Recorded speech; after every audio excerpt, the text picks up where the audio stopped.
कहते हैं कि समस्याएं जिंदगी का दूसरा नाम है और उनका हर किसी की ज़िंदगी में आना लगभग तय है। हर किसी की ज़िंदगी में ऐसा पड़ाव ज़रूर आता है जहां इंसान को लगता है कि सारी समस्याएं उसी के हिस्से में आ गई हैं। उसकी ज़िंदगी में दुखों के पहाड़ टूट पड़े हैं और एक समय आता है जब चीज़ें असहनीय हो जाती हैं और उसे लगने लगता है कि मेरे साथ ही ऐसा क्यों हो रहा है, आखिर मैं ही क्यों। और इंसान को लगता है कि सबकी ज़िंदगी मस्त चल रही है और मेरे ही सर पर दुख के पहाड़ टूट पड़े हैं। ऐसा सोच सोच कर इंसान बार बार परेशान होता रहता है और कई मायनों में ऐसा सच भी होता है। हमारी ज़िंदगी सही चल रही होती है और अचानक ऐसा कोई बदलाव आता है कि सब चीज़ें उलट पुलट हो जाती हैं और हम ये सोच सोच कर परेशान होते रहते हैं। लेकिन अगर इसे दूसरे नज़रिए से देखें तो आप पाएंगे कि दुनिया में ऐसा कोई घर नहीं है जहाँ कोई समस्या ना आई हो। ऐसा घर तो छोड़ो, ऐसा कोई इंसान नहीं है जिसके साथ कोई अप्रिय घटना ना घटी हो, क्योंकि समस्याएं जिंदगी का अभिन्न हिस्सा हैं। इस कहानी में उदाहरण के द्वारा एक ऐसी सीख दी गई है जिससे कि आप जटिल से जटिल समस्या का समाधान निकाल सकते हैं। तो मित्रों, इससे पहले इस कहानी में हम आगे बढ़ें, आपसे गुजारिश है कि वीडियो लाइक कर लें और चैनल सब्सक्राइब ज़रूर कर लें। चलिए कहानी शुरू करते हैं। बहुत समय पहले की बात है। एक बार जंगल में बने आश्रम के बीचों बीच लगी सभा में एक अजीब सा सन्नाटा पसरा हुआ था। सबके चेहरे पर चिंता की बड़ी गहरी और लंबी रेखाएं थीं। सभी शिष्यों के बीच किसी विषय को लेकर मनमुटाव हो गया था। बौद्ध भिक्षुओं के बीच मनमुटाव का कारण किसी विषय पर हुए गहरे वाद विवाद के कारण था। सभी लोग काफी देर तक बहस करने के बाद चुप हो गए और सभा में एक अजीब सी शांति छा गई थी। थोड़ी दूर पर बैठे बुद्ध ये समझ गए थे कि शिष्यों के बीच किसी बात को लेकर कलह उत्पन्न हो गई है, लेकिन कलह इस हद तक बढ़ सकती है इसका अंदाजा नहीं था। बुद्ध काफी देर तक ये देखते रहे और फिर वहां से उठकर शिष्यों के बीच आ गए और कलह का कारण जानने लगे। थोड़ी देर वहीं खड़े होकर सुनने लगे और जब उन्हें पूरी तरह उनके बीच हो रहे द्वंद्व का अंदाजा हो गया तो वो वहां से चले गए और दूर जाकर समाधान के बारे में सोचने लगे। थोड़ा सोच विचार करने के बाद महात्मा बुद्ध दोबारा सभा में पहुंचे। इस बार उनके हाथ में एक रस्सी थी। बुद्ध ने आसन ग्रहण किया और बिना किसी से कुछ कहे वे रस्सी में गांठें लगाने लगे। ये देखकर शिष्यों के बीच हो रही वार्ता खत्म हो गई और सभी लोग बुद्ध की ओर देखने लगे और सोचने लगे कि बुद्ध आखिर करना क्या चाहते हैं। बुद्ध बिना किसी से बात किए और किसी को कोई जवाब दिए बस रस्सी में गांठ लगाने में व्यस्त रहे और ये सिलसिला थोड़ी देर तक चलता रहा। सभी शिष्य कौतूहल बस देखते रहे। जब थोड़ा समय गुजर गया और बुद्ध ने एक भी शब्द नहीं बोला तो एक शिष्य ने खड़े होकर प्रश्न किया। कहने लगा कि गुरुदेव, आप आखिर कर क्या रहे हैं और इस रस्सी में इतनी गांठें क्यों लगा रहे हैं? लेकिन महात्मा बुद्ध फिर भी चुप रहे और मौन मुद्रा में बस अपने काम में जुटे रहे। जब वो रस्सी में करीब 4-5 गांठें लगा चुके थे और रस्सी में अब लगभग गांठें लगाना मुश्किल था तो उन्होंने शिष्यों की तरफ देखा और कहा कि जैसा आप देख पा रहे होंगे, मैंने इस रस्सी में कई गांठें लगा दी हैं। अब मैं आपसे जानना चाहता हूँ कि क्या ये वही रस्सी है जो गांठें लगाने से पूर्व थी? बुद्ध के मुंह से ऐसी बातें सुनकर सभी शिष्य सोच में पड़ गए।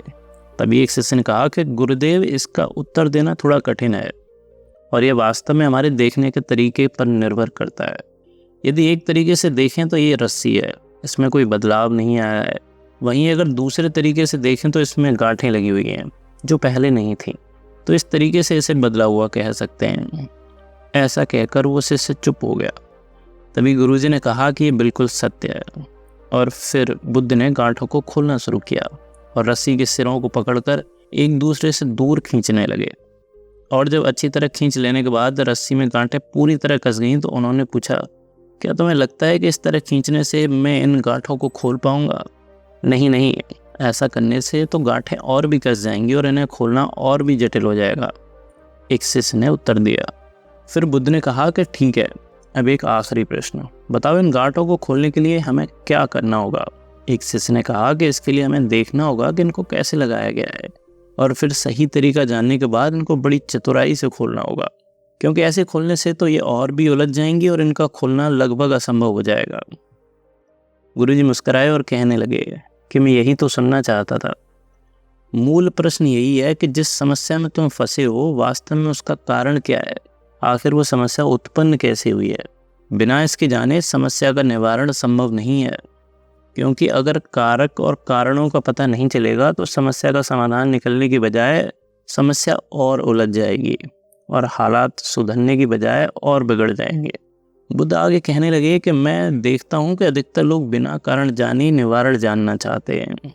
कोई मुझसे ये नहीं पूछता कि उसे क्रोध क्यों आता है, लोग पूछते हैं कि मैं अपने क्रोध का अंत कैसे करूं। कोई ये प्रश्न नहीं करता कि मेरे अंदर अहंकार का बीज कहाँ से आया। लोग ये पूछते हैं कि मैं अपना अहंकार कैसे खत्म करूं। आप ही बताइए कि बिना रोग या समस्या का कारण जाने निदान करना संभव हो सकता है? क्या रास्ता जाने बिना मंजिल तक पहुंचना संभव हो पाएगा? उसी प्रकार सही जानकारी और प्रयास के बिना किसी भी क्षेत्र में निपुण होना संभव नहीं है। बुद्ध आगे कहने लगे कि प्रिय शिष्यों, जिस प्रकार रस्सी में गांठ लग जाने पर उसका बुनियादी स्वरूप नहीं बदलता, उसी प्रकार मनुष्य में कुछ विकार या बुराइयां आ जाने से उसके अंदर अच्छाई के बीज खत्म नहीं होते और ना ही उसके अंदर की मानवता बिल्कुल खत्म हो जाती है। और ऐसा नहीं है कि अगर कोई गलती कर देता है तो उसका कोई समाधान नहीं हो सकता। कहते हैं गलतियां अक्सर इंसान से ही होती हैं और गलतियां करना मानव स्वभाव है। लेकिन जिस प्रकार आपने गलतियां की हैं, अगर आप उसी प्रकार से समाधान करने का प्रयास करेंगे तो उसका समाधान मिलने की बजाय समस्या और बढ़ जाएगी। ऐसी स्थिति में आवश्यकता है कि हम किसी भी समस्या के कारण को अच्छी तरह जानें, उसमें निहित परेशानियों को अच्छी तरह समझें और निवारण और निदान के उन तरीकों को खोजें जो वास्तव में काम करेंगे, और उन तरीकों से समस्या न सुलझाएं जिनसे आपने समस्या पैदा की है। और जब आप निवारण की नज़र से देखेंगे तो आपको निदान के रास्ते ज़रूर नज़र आएंगे। सभी शिष्य बड़े ध्यान से बुद्ध के उपदेशों को सुन रहे थे और बुद्ध की बातों का अनुसरण कर रहे थे। जब बुद्ध ने बोलना बंद किया तो एक शिष्य ने उठकर बुद्ध से सवाल किया और कहने लगा कि गुरुदेव, समस्या में उलझकर इंसान अक्सर अपना बुद्धि और विवेक खो देता है और ऐसी स्थिति में उसका अपने दिमाग का सही इस्तेमाल करना अक्सर संभव नहीं होता है। ऐसे हालात में फंसा इंसान कैसे अपनी समस्या का निदान कर सकता है? कृपया कर मुझे बताएं। शिष्य के मुंह से ऐसी बात सुनकर बुद्ध मुस्कराए और कहने लगे कि वत्स, जब भी कोई इंसान किसी परिस्थिति में फंसता है तो सबसे पहले उसका मन उसके विरुद्ध काम करने लगता है और वो हालात बिगाड़ देता है। ऐसे हालात में उसका खुद पर काबू खो देना समस्या और बढ़ा देता है।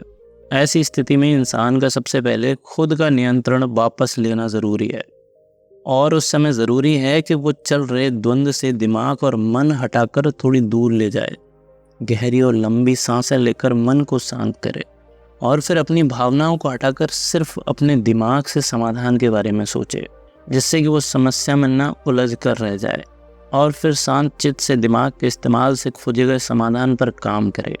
इस प्रकार कठिन से कठिन समस्या का समाधान निकालना संभव है। ऐसा कहकर महात्मा बुद्ध फिर से चुप हो गए। शिष्यों को पता चल गया था कि आखिर बुद्ध क्या कहना चाह रहे थे। उनके बीच चल रहा विवाद भी खत्म हो गया था। तो मित्रों, इस कहानी में इतना ही है। अगर आपको कहानी अच्छी लगी है तो वीडियो लाइक कर लें और चैनल सब्सक्राइब ज़रूर कर लें। धन्यवाद।